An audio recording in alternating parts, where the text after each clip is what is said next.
Today, we're talking about a PoE port account, and then more importantly, total PoE power budget. Because accounting ports is easy. Power budgeting, that's where most people get it wrong. Let's start with a port count.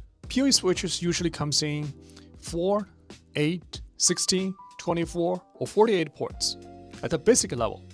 This determines how many devices you can power over Ethernet. But here's the first rule. Always count PoE power devices, not total network connections. For example, if you're installing 8 IP cameras, 1 Wi-Fi access point, that's 7 PoE devices, not 1 network. In that case, an 8-port PoE switch makes sense. It gives you a little room to grow. On many larger switches, some ports are uplink only. They don't provide PoE at all. So a 24-port switch might only have 16 PoE ports and 8 non-PoE uplinks. Always check the actual PoE port count. Now, here's where most mistakes happen. A PoE switch doesn't have unlimited power. It has a total power budget and a measure in watts. That budget is shared across all PoE ports. So, here's a critical reality check. An 8-port PoE switch with a 60-watt power budget cannot deliver 30 watts to all 8 ports. It simply doesn't have the juice. Let's do the math. Say if you're running 4 1080p fixed Doom cameras, 6 watts each. 2 PTZ cameras, 22 watts each. 1 Wi-Fi 6 access point, 18 watts. 1 VoIP phone, 7 watts. The total power draw, 101 watts. Now, imagine you bought an 8-port PoE switch with a 65 watts total power budget. Results? Some devices won't get full power, and PTZ cameras may fail to initialize. APs may reboot under load, and what you actually need is at least 110 watts.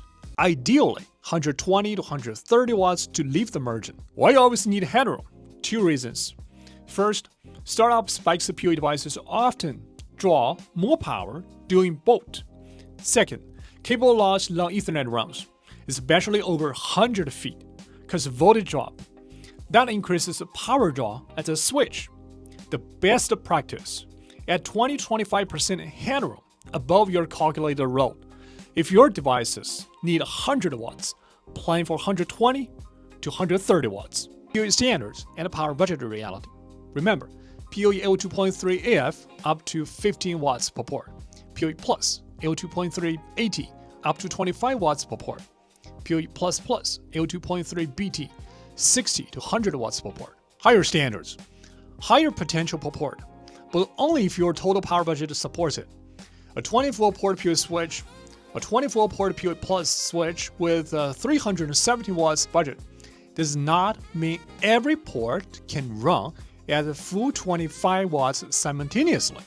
Power is shared. Here's another detail most people ignore.